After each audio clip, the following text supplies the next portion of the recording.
اس خدمت میں بہت کچھ رکھا ہے، اور ہمیں سکھایا بھی یہی گیا ہے کہ جتنے اکابرین ہیں آپ ان کی زندگی کو پڑھیں، انہیں اللہ رب العزت نے کسی نہ کسی کی خدمت کے ذریعے سے کوئی شرف عطا فرمایا۔ حضرت جنید بغدادی رضی اللہ تعالیٰ، آپ کی قبر انور پہ جب میں گیا نا تو آپ کے سر انور اپنے پیر حضرت سری سکتی کے قدموں میں ہے۔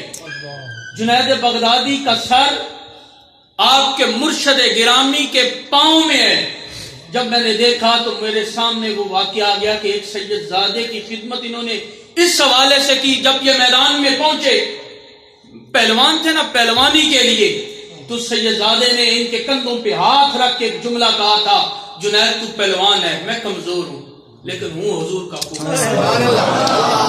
اگر آج کی اس میدان کی فتح میرے نام ہو جائے تو دنیا کا مال مجھے ملے گا، کل بروز محشر میں حضور کے سامنے تمہاری سفارش کے لیے عرض کر دوں گا۔ جنید بغدادی کے دل پہ جب یہ بات پہنچی تو چوٹ ایسی لگی کہ اپنی کمر کو زمین پہ لٹایا اور اس سیدزادے کو کہا، آج کا انعام تو لے، اور اس انعام کے بدلے میں قیامت والے دن اپنے نانے سے انعام مجھے لے کے دینا ہے۔ لیکن قیامت دور تھی، اللہ نے جنید بغدادی کو اسی کائنات میں اللہ نے اپنے برگزیدہ بندوں میں سے ایسا مقام عطا فرمایا کہ حضور غوث اعظم کے مرشدوں میں آپ کا نام شمار کرتا ہے۔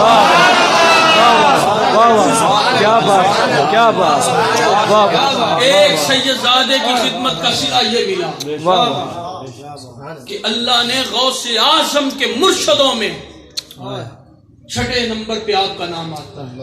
6 واسطوں کے بعد حضور غوث پاک حضرت جنید بغدادی کے مرید ہیں۔ اتنا بڑا مقام، پہلوان ہے، کوئی ریاضت نہیں، کوئی محنت ابھی نہیں کی، ایک سید کی دلجوئی کے لیے، ایک سید کی خدمت کے لیے اپنی کمر کو زمین پہ لگایا۔ بظاہر اس میدان میں شکست حاصل کی، لیکن اللہ نے اس میدان کے توسل سے کائنات کے ہر میدان میں، اور سب سے جو بڑا میدان میدان محشر ہے، اس میں عزتوں کے تاج جنید بغدادی کو۔ کیا بات، کیا بات۔ ہمیں سکھایا گیا ہے ادب میں، ہمیں سکھایا گیا ہے خدمت میں۔ حضرت سیدنا غوث اعظم رضی اللہ تعالیٰ عنہ کے عرس مقدس پہ میں نے بہت ساری چیزوں کو دیکھا۔ وہاں پہ بڑے بڑے لوگ تھے، پاکستان کے شیوخ تھے جنہوں نے لوگوں کی خدمت کی۔ پتہ چلا کہ یہ لوگ وہ ہیں جو کچھ لینے آئے ہیں، کچھ حاصل کرنے کے لیے آئے ہیں۔ تو یقیناً غوث اعظم کا درگاہ ایسی درگاہ ہے جہاں پہ اگر کوئی منگتا آ جائے وہ تو خالی موڑے ہی نہیں جاتا، اگر ایک مسلح میں ایک چور اگر آ جائے اسے کتب بنا دیا جاتا ہے۔ سبحان اللہ، سبحان اللہ، اسے اس کا دل صاف کر دیا جاتا ہے، اور یہ حضور کی نسل، حضور کے خون کی برکت ہے۔ یہ سخی ہے، دین انہوں نے بچایا، دین میں خدمت ان لوگوں نے کی۔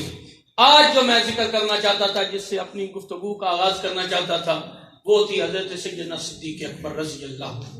قرآن مجید فرقان حمید کی جس آیت کریمہ کو میں نے انتخاب کیا اپنی گفتگو کے لیے، لفظ کل محبوب آپ فرما دیں، تمام اپنی امت کو، اپنے اصحاب سمیت اپنے آنے والے غلاموں کو آپ ارشاد فرما دیں کہ لوگ میری محبت میں مارے مارے، در بدر، بستر اٹھا کر، لوٹا اٹھا کر، مختلف طریقوں سے میری محبت کو تلاش کرتے ہیں۔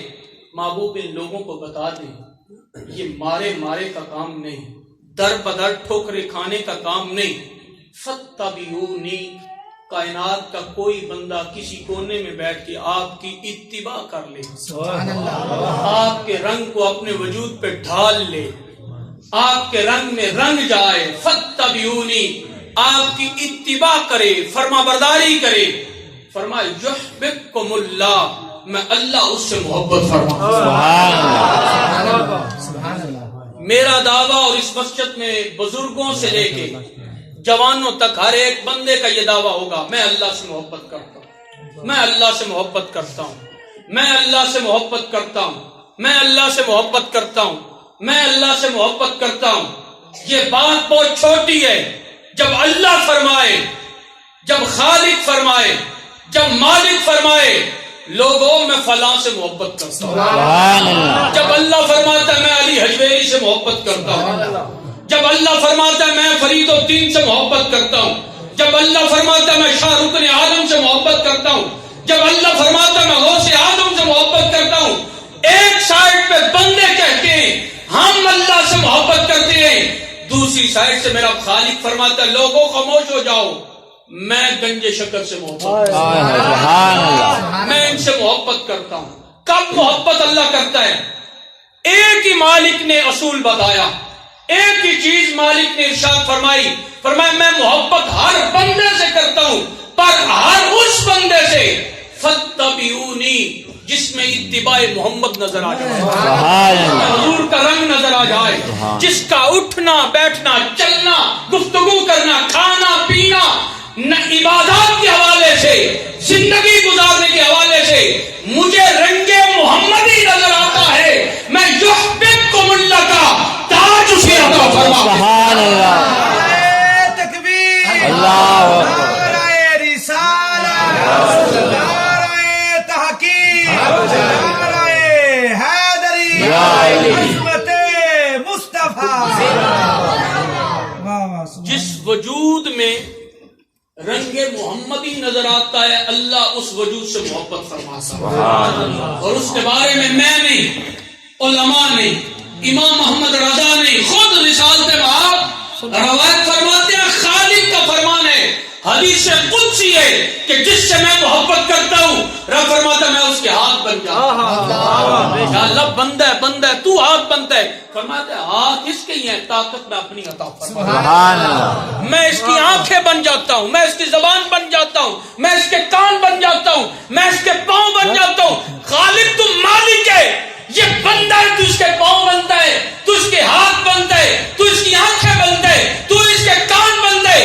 مالک فرماتا ہے ہاتھ کان اعضاء اسی بندے کے، پر طاقت میں اپنی عطا کرتا ہوں. پھر یہ بیٹھتا بغداد کے اپنے منبر پہ ہے تو لوگوں کو کہتا کیا ہے، لوگوں اگر مجھے شریعت محمد عربی کا میں پابند نہ ہوتا تو میں لوگوں کو بتاتا تم کیا کھا کے آئے ہو، کتنا کھا کے آئے ہو، کتنا بچا کے آئے ہو، کتنا کس مقام پہ رکھ کے آئے ہو، کیونکہ اللہ نے میری نظر میں اپنی نورانیت کو پیدا فرما دیا، اپنا نور پیدا فرما دیا.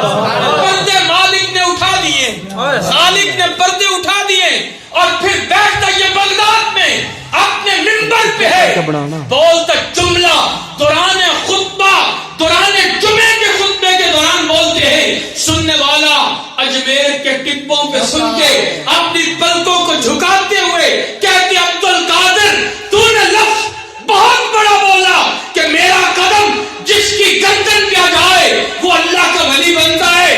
اگر تیرا قدم ہو اجمیر کے شاہ کی آنکھیں ہو تو میں اس میں فخر محسوس کروں گا، کیونکہ میری آنکھوں پہ قدم غوث الورا آ چکا ہے. بیان کرنے والا بیان کرتا ہے اجمیر میں، بیان کرنے والا بیان کرتا ہے بغداد میں، سننے والا سنتا ہے اجمیر کے. لوگوں کو کہتے کیا ہے، آج میرے شاہ کا فرمان، آج میرے شاہ نے فرمایا. جب اللہ زبان بنتا ہے، جب اللہ کان بنتا ہے، پھر سننا بولنا یہ عام لوگوں میں نہیں. حضور غوث اعظم کی اس میں نے مسجد کی زیارت کی ہے، قبلہ سادات اکرام کو بالخصوص میں مخاطب کر کے آیا تاکہ مزید روحانیت میں جائے. جس مسجد میں 70,000 سے زائد لوگ آپ کا خطاب سنا کرتے ہیں، اور کہا یہ جاتا ہے جس طرح پہلا بندہ آپ کا خطاب سنتا تھا اسی طرح آخری بندہ آپ کا خطاب سنتا. وہاں پہ ایک مدرس تھے اس جامعہ نظامیہ، اس جامعہ کا بھی نام جامعہ نظامیہ ہے. حضور غوث اعظم کا جو جامعہ جس میں آپ نے پہلے علم حاصل کیا، پھر اسی مدرسے میں آپ محتمم بن گئے، اسی مدرسے میں آپ پرنسپل بن گئے، اسی مدرسے کو آپ نے پھر چلایا، اسی مدرسے میں لوگوں کو فیض عطا فرمایا، اور اسی مدرسے کے بارے میں آپ نے ایک بندے کو یہ فرمایا، ایک بندہ آیا نا، اس نوجوان آیا، اس نے کہا حضور میرا باپ فوت ہو گیا، دعا فرمائے اللہ اس کی بخشش فرمائے۔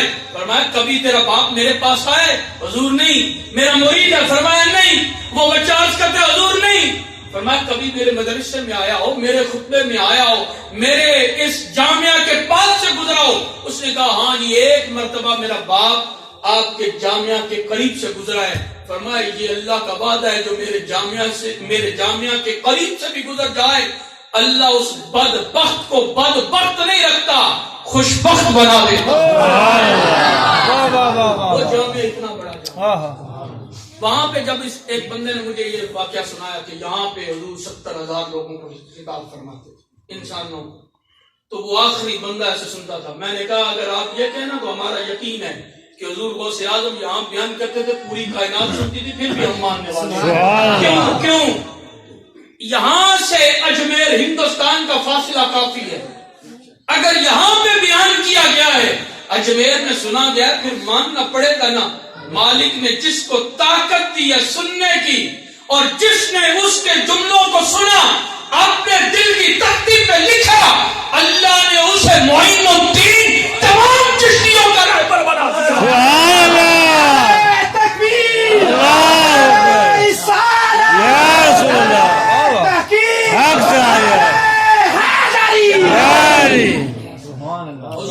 سیدنا صدیق اکبر کی بات آج پیچھے رہ جاتی ہے اور باتیں آگے آ جاتی ہیں۔ میں پہلے جو بات عرض کرنا چاہتا ہوں، سیدنا صدیق اکبر رضی اللہ، یہ حضور کے اصحاب میں سے کا بڑا مقام ہے۔ حضور کے کسی صحابی کی ذات کے حوالے سے جب آپ دیکھیں گے کہ حضور کے ساتھ اس کا کیسا تعلق ہے، اور حضور کا اس صحابی کے ساتھ کیسا تعلق ہے، 1,24,000 اصحاب رسول کو اٹھائیں، جب بندہ دیکھتا ہے نا تو لگتا ہے کسی اور صحابی سے حضور کو اتنی محبت نہیں تھی جتنی اس صحابی کے ساتھ حضور۔ لیکن تمام اصحاب رسول میں سے سب سے زیادہ مقام، مرتبہ، عزت جناب سیدنا صدیق اکبر کی۔ حضرت سیدنا صدیق اکبر ہیں، آقا علیہ الصلوۃ والسلام کی خدمت میں، اور جناب عمر بن خطاب سمیت سینکڑوں اصحاب رسول تشریف فرمائے۔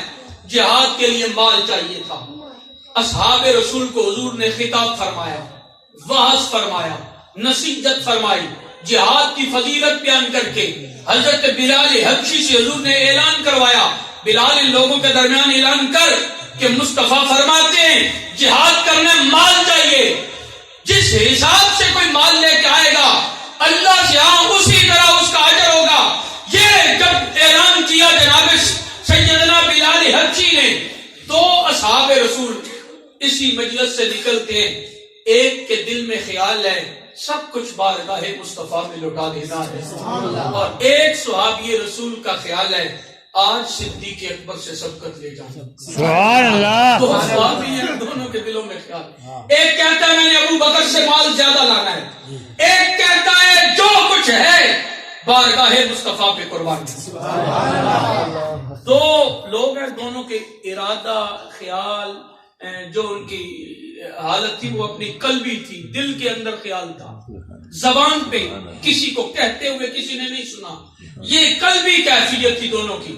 اب ایک گئے اپنے گھر، اپنی بیوی اسماء سے فرماتے ہیں کہ جو مال، جو چیزیں ہمارے گھر میں ہیں وہ ساری اس چادر میں آپ رکھ دی۔ بیوی کہتی ہے میں نے سارا مال رکھا۔ حضرت سیدنا صدیق اکبر اپنے گھر کی دیواروں میں جو چھوٹے چھوٹے وہ مٹی کے مکان تھے نا، تو وہ پرندوں کی وجہ سے ان کی گھونسلے بنے ہوئے تھے، اس میں سے کچھ چیزیں تلاش کر رہے۔ میں نے کہا اے میرے سرتاج کچھ چیز گم ہو گئی ہے، تو اس کا جملہ بڑا خوبصورت تھا۔ انہوں نے کہا آج میرا دل ہے میرے گھر میں سوئی جیسی بھی کوئی چیز نہ رہ جائے،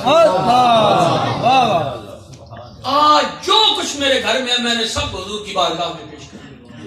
مال پیش بنایا گیا، گھر میں جتنا سامان تھا اس چادر میں رکھا گیا، خود اندر گئے اپنے حجرے میں، اپنی قمیض کو اتارا، ایک بوریا اس کو اپنے وجود پہ زیب تن کیا، کھجور کے جو تنے ہوتے ہیں اس کے تنوں کو بٹن کے طور پہ استعمال کیا، کر کے بارگاہ محمد عربی میں پہنچ گئے۔ اب حضور دیکھ رہے ہیں میرا یار آ رہا ہے، ہاتھ میں سامان ہے، سر پہ سامان ہے، سب بارگاہ مصطفیٰ میں پیش کیا. حضور فرماتے ابو بکر بتا گھر میں کیا چھوڑ کے آئے، گھر میں کیا چھوڑ کے آئے. جس کا ارادہ تھا نا میں جو گھر میں ہوگا حضور کی بارگاہ میں پیش کروں گا. اب حضور فرماتے ابو بکر بتا گھر میں کیا چھوڑ کے آئے ہو. عرض کرتے ہیں گھر میں اللہ اور اللہ کا رسول چھوڑ کے آئے. مجھے بہت سارے لوگ، آپ کو بہت سارے لوگ اس وقت یہ سوال بھی کرتے ہیں، اعتراض بھی کرتے ہیں، جی اللہ رسول کا کرم نہیں کہنا چاہیے، صرف کہنا چاہیے اللہ کا کرم، اللہ رسول کا مشترکہ لفظ نہیں کہنا چاہیے. تو لوگوں کو بتائیں یہ جملہ ہمارا نہیں، یہ جملہ ابو بکر کا ہے، اور یہ جملہ حضوری جملہ حضور کے سامنے بولا گیا. اور حضور نے یہ نہیں فرمایا ابو بکر میں تو تیرے سامنے مسجد نبی میں بیٹھا ہوں، میں تیرے گھر پہ کہا ہوں. حضرت ابو بکر نے یہ جملہ حضور کی بارگاہ میں عرض کر کے قیامت تک غلاموں کے دلوں کی ترجمانی کر دی، ان کے ایمانی جذبات کی ترجمانی کر دی. جہاں حضور مدینے میں ہو حضور کا کرم اپنے ہر غلام کے گھر پہ ہوتا ہے. سنا ہے آپ ہر عاشق کے گھر تشریف لائے، میرے گھر میں بھی ہو جائے چراغ یا رسول اللہ. نہیں جہاں نماز پڑھی جائے یہاں وہاں حضور کا کرم. ممکن نہیں جہاں حضور کی ذات پہ درود پڑھا جائے وہاں حضور کا کرم نہ ہو. شام میں مسجد عموی مسجد کے نام سے معروف ہے، جہاں حضرت یحییٰ علیہ السلام کا سر انور ہے. آپ کے سر انور کے ساتھ ایک چھوٹا سا نا انہوں نے وہ چادر سی لگائی ہوئی ہے اس کی فلیکس کی، اور اس پہ لکھا ہوا ہے یہاں پہ درود شریف کی محفل ہوتی ہے. میں نے اس بندے سے پوچھا آپ درود شریف کیوں پڑھتے ہیں؟ جملہ سنے ہے وہ مسجد میں، اور مسجد بھی عام نہیں جس میں امام حسین کا سر انور ہے. امام حسین کا سر انور اسی مسجد میں کہ ایک کونے میں آپ کا سر انور تشریف فرمائے، اور اسی مسجد کے ہال میں جناب حضرت یحییٰ علیہ السلام کا سر انور ہے، اور اسی مسجد میں امام غزالی نے درس حدیث ارشاد فرمائی ہے. اسی مسجد میں حضرت ہود علیہ السلام نے قیام بھی فرمایا، عبادت بھی فرمائی. حضرت خضر علیہ السلام نے وہاں پہ عبادت فرمائی، اور اسی مقام پہ وہ کہتا ہے درود اس لیے پڑھتے ہیں جہاں درود پڑھا جائے وہاں حضور کا کرم، مہربانی اور حضور کی توجہ ہے. مسجد کو اگر حضور کی توجہ نہیں ہوگی تو پھر کس مقام پہ ہوگی؟ لیکن وہ کہتا ہے درود ذریعہ ہے حضور کی توجہ کے لیے. ہم درود اس لیے پڑھتے ہیں تاکہ حضور کی نظریں اسی مسجد پہ جمع ہوں، اسی مقام پہ رہیں. اب میں جو بات عرض کرنا چاہتا ہوں، حضرت ابو بکر کیا کہتے ہیں یا رسول اللہ گھر میں جو کچھ تھا آپ کی بارگاہ میں پیش کر. میرے گھر میں اب کوئی چیز نہیں سوائے اللہ اور اللہ کے رسول کے فضل کے علاوہ، کرم کے علاوہ، رحمت کی نظر کے علاوہ میرے گھر میں کچھ نہیں. اب وہ دوسرے آئے جن کا نام عمر بن خطاب ہے، جن کے نام سے شیطان بھی ڈرتا ہے، جس کا ایک اپنا مقام ہے، جس کے بارے میں حضور نے ہاتھ اٹھا کے دعا فرمائے. حضور کے اصحاب کی تعداد بنتی ہے 1,24,000 یا اس سے زیادہ یا اس سے کم ہے، لیکن 1,24,000 اصحاب رسول میں کسی کو یہ اعزاز حاصل نہیں سوائے عمر بن خطاب کے، جس کے لیے حضور نے اپنے ہاتھ اٹھائے، عرض کی میرے اللہ اسلام کو عزت عطا فرما عمر کے ذریعے. سبحان اللہ. جب حضور علیہ السلام نے لبیں کٹوانے کا حکم دیا نا تو فرمایا عمر تجھے نہیں، تیری لبیں تو میرے دین کا روح ہے، میرے دین کی شان ہے. یہ عمر بن خطاب اب حضور کی بارگاہ میں حاضر ہوئے. آقا علیہ السلام نے جب انہیں دیکھا تو حضور نے فرمایا عمر بتا کتنا لے کے آیا ہے، کتنا گھر میں چھوڑ کے آیا ہے، کیونکہ حضور جانتے لانے والا سارا لے کے نہیں آیا. حضرت عمر عرض کرتے یا رسول اللہ گھر میں جتنا مال تھا اس کا آدھا حصہ گھر والوں کے لیے چھوڑ کے آیا ہوں، آدھا حصہ بارگاہ مصطفیٰ میں لے کے آیا ہوں. اب آقا علیہ السلام نے ان اصحاب رسول کو سامنے بٹھایا. اسی لمحے جناب جبریل علیہ السلام تشریف لائے. جناب جبریل علیہ السلام نے آ کے عرض کی یا رسول اللہ ایک مرتبہ اپنی نگاہ رحمت اٹھائیں، آسمانی دنیا کا معائنہ فرمائیں. واہ کریم تیری نظر کا کیا کہنے. ایک نظر اٹھے تو لوگ تو آسمان دیکھتے ہیں، چاند دیکھتے ہیں، ستارے دیکھتے ہیں. حضور دیکھتے ہیں اس آسمان کے پیچھے اور اس آسمان کے پیچھے ساتوں آسمان اور اس سے آگے جو کچھ ہے مصطفیٰ ایک نظر میں دیکھ لیتے ہیں، ایک نظر میں دیکھتے ہیں۔ اب معاملہ کیا ہوا؟ انہوں نے کہا یا رسول اللہ آپ اپنی نظر اٹھائیں، آسمان دنیا کا منظر دیکھے۔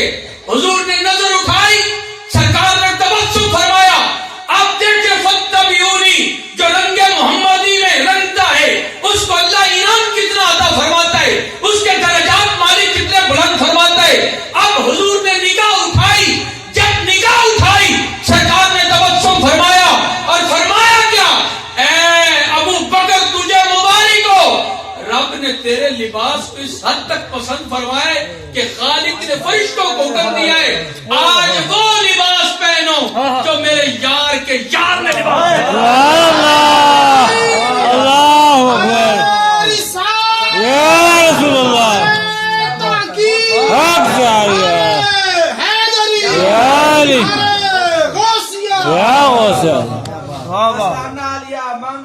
زندہ باد۔ آقا علیہ الصلوۃ والسلام یہ صحابی ہیں، ان کا مقام مرتبہ یہ ہے کہ افضل الناس بعد الانبیاء، انبیاء کے بعد انسانوں میں سب سے زیادہ فضیلت والے ابو بکر، بے شک۔ اور رب ان کے لباس کے ساتھ محبت فرماتا ہے، فرشتوں کو فرماتا فرشتوں آج وہ لباس پہنو، اس طرح کا لباس پہنو جس طرح کا میرے یار کے یار ابو بکر نے لباس پہنا ہے۔ میرے مالک معاملہ کیا ہے؟ فرمایا جب اس نے اپنے گھر میں کچھ نہیں چھوڑا تو کائنات کو بتانا ہے فاتبعونی، جو رنگ محمدی میں رکھتا ہے اللہ اس کو یحببکم اللہ کا جب تاج عطا کرتا ہے پھر اس کے صرف وجود کے ساتھ نہیں، رب اس کے وجود کے ساتھ لگنے والے لباس کو بھی پسند فرما دیتا ہے، اس کے کلام کو رب پسند فرماتا ہے۔ تیرے منہ سے نکلی بات وہ ہو کے رہی، دن کو کہا رات تو رات ہو کے رہی۔ رب جب جس بندے سے محبت فرماتا ہے پھر اس کو اپنی محبت کا تاج عطا فرماتا ہے۔ یہ حفاظ اکرام، یہ حافظ، ان کے بارے میں یہ کہا جاتا ہے جب کوئی بچہ حافظ قرآن بنتا ہے نا تو اس کے والدین کو قیامت والے دن انعام کے طور پر محشر کے میدان میں جہاں پہ کائنات بھر کے تمام انسان ہوں گے ان کے سامنے ایک نورانی تاج عطا کیا جائے گا جس تاج کی روشنی اس سورج سے کئی گنا زیادہ ہو۔ جب وہ تاج پہنے ہوئے، پتہ نہیں ان لوگوں نے خود ناظرہ قرآن بھی پورا پڑھا ہے کہ نہیں پڑھا، بچہ حافظ ہوا ہے نا، بچے کے بدلے میں یہ انعام دیا جا رہا ہے۔ اب والد کے سر پہ تاج رکھا گیا، والدہ کے سر پہ تاج رکھا گیا جس کی روشنی اس سورج سے کئی گنا زیادہ ہوگی۔ ہم جیسے گناہگار بندے عرض کریں گے میرے خالق یہ نبی ہیں، یہ رسول ہے، یہ پیغمبر ہے، میرے اللہ یہ کون ہے، یہ غوث ہے، قطب ہے۔ فرمایا نہیں، یہ تو میری مصطفیٰ کی امت کے وہ لوگ ہیں جن کے بچوں نے الحم سے لے کے والناس تک قرآن کو اپنے سینے میں ڈھالا، آج بدلے میں انعام کے طور پر میں نے ان کے والدین کو یہ نورانی تاج عطا فرمایا۔ آپ اندازہ کریں اگر حافظ قرآن خود نہیں، حافظ قرآن کا پتہ نہیں کیا مقام ہوگا، یہ اس کے والد کا مقام ہے جس نے اپنے بچے کو وقف کیا قرآن پڑھنے کے لیے، جس نے چھوڑا اس کو یہ صلہ دیا گیا، اجر دیا گیا، نورانی تاج۔ آپ اندازہ فرمائیں اب یہ پتہ نہیں نیک کتنا ہے یا گناہگار ہے، خود ناظرہ قرآن بھی پڑھا کہ نہیں پڑھا، اس کو مالک نے اس کے بچے کے وسیلے سے، اس کے بیٹے یا بیٹی کے توسل سے یہ نورانی تاج عطا فرمایا کہ تو ایک حافظ قرآن کا والد ہے، تو اس کی والدہ ہے، تجھے یہ مقام حاصل ہو گیا۔ اور جس کے بارے میں رب فرماتے ہیں یحببکم اللہ، میں اپنی محبت کا تاج عطا کروں گا، اس کے تاج کی کیفیت کیسی ہوگی اور اس کی نورانیت کیسی ہوگی اور اس صاحب تاج کا اپنا مقام کیسا ہوگا، میرے پاس لفظ نہیں پر ایک حدیث مبارکہ ہے کہ یہ لوگ نورانی منبروں پہ جلوہ گر ہوں گے، ریشمی پردوں میں اطمینان بھرے چہرے، لا خوف علیہم، ان کے چہروں پہ کوئی خوف نہیں، کوئی ڈر نہیں، بے خوف ہو کے یہ اپنے منبروں پہ جلوہ گر ہوں گے۔ ہم جیسے بندے یہاں کر بھی یہی جملہ بولیں گے، میرے اللہ یہ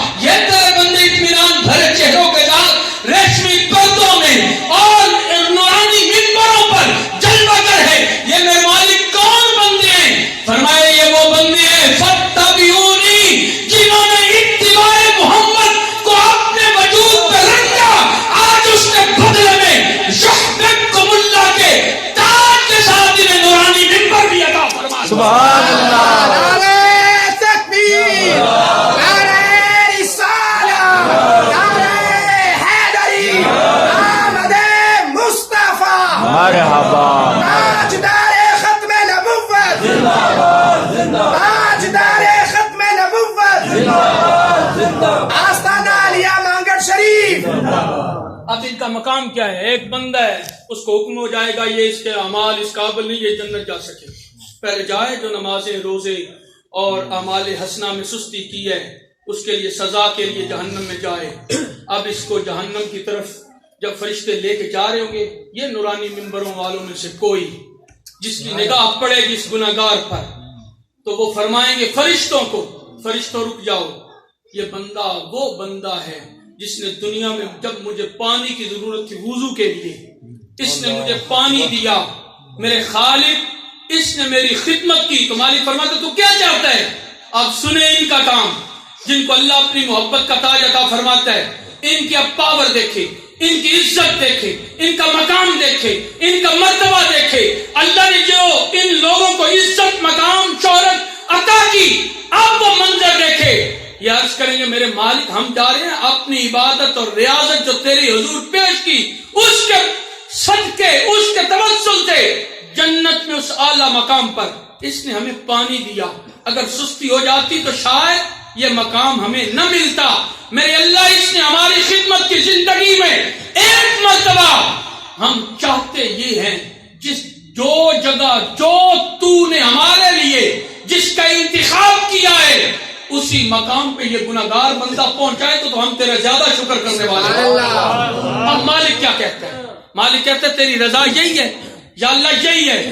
فرمایا اگر یہی رضا ہے یہ بندہ اسی مقام پر پہنچے گا جس مقام کا تمہارے ساتھ وعدہ کر لیا ہے. یہ بندہ ہے گناہگار پر تیری سفارش تیرے توسل سے ہم نے اس گناہگار کو جنت عطا فرمائی. یحببکم اللہ، اللہ جن لوگوں کو اپنی محبت کا تاج عطا کرتا ہے. اس دنیا میں جب کوئی بے اولاد یا بے روزگار یا کوئی پریشان حال بندہ ان کے پاس پہنچتا ہے، میرے مرشد کریم حضرت مجدد الفسانی کا یہ جملہ ہے.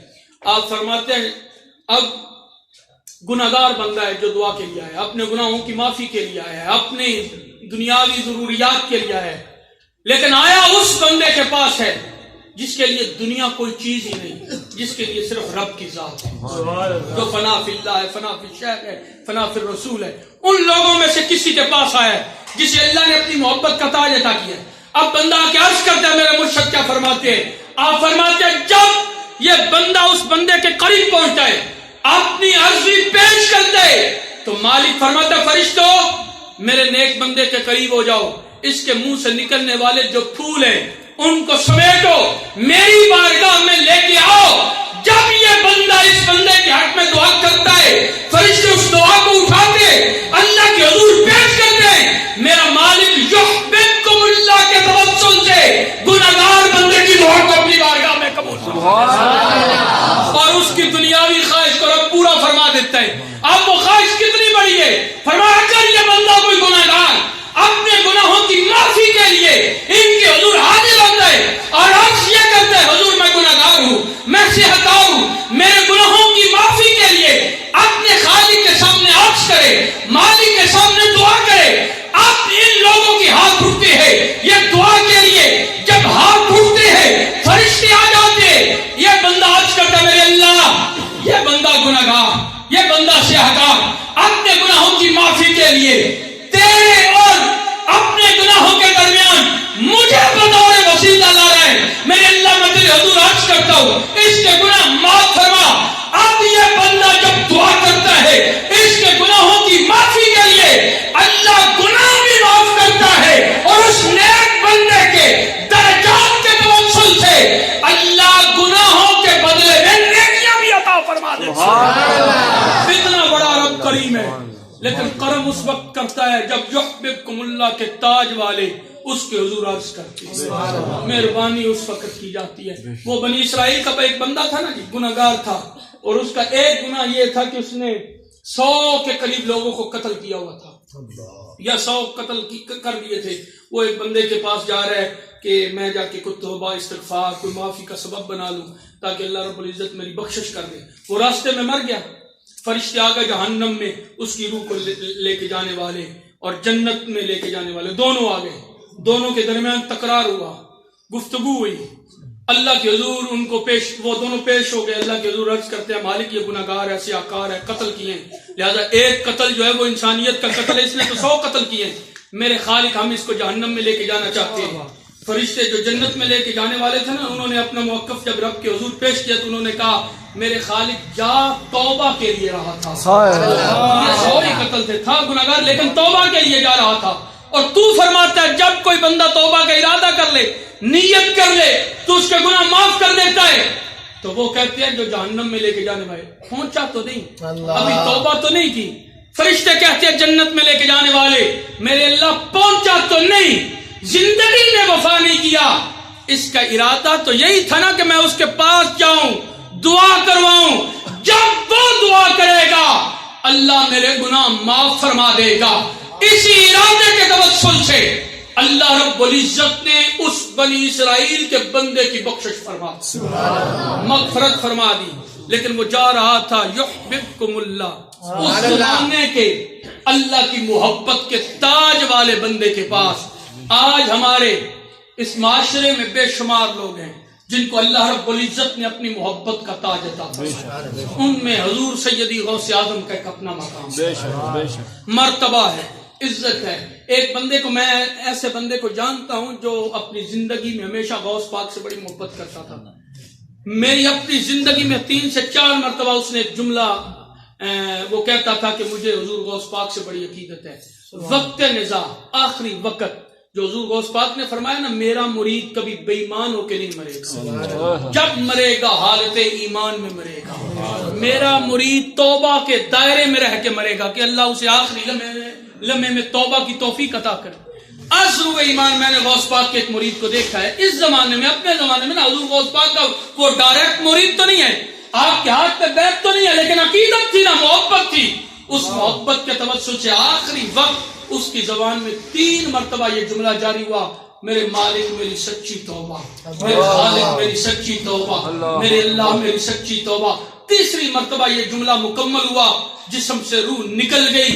مجھے یقین ہو گیا غوث پاک کا مرید کسی زمانے میں ہو, کسی علاقے میں ہو, اللہ نے غوث کی زبان کو ہمیشہ سچ فرمایا ہے, کیونکہ اس کی زبان میں ہمیشہ سچ نکلا ہے. جب یہ بچہ تھا اس کی زبان پہ جھوٹ نہیں آیا.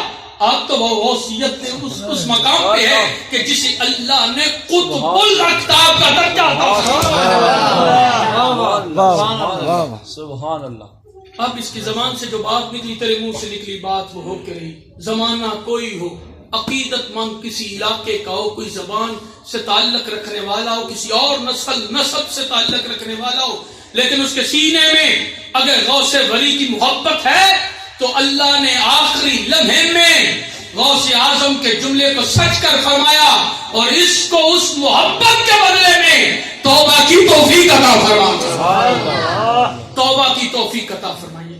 آئیں لوگوں سے محبت کریں جن کو اللہ نے اپنی محبت کا تاج عطا فرمایا. ان لوگوں سے عقیدت رکھیں, ہر ایک سے نہیں کہ جس نے جو لائن سے بہت سارے ہٹے ہوئے ہیں, ان لوگوں سے نہیں جن کا طریقہ یہ ہے, جن کی ہر ادا سنت مصطفیٰ. حضرت مجدد الفسانی فرماتے ہیں جو ایک بھی حضور کی سنت کا تارک ہو وہ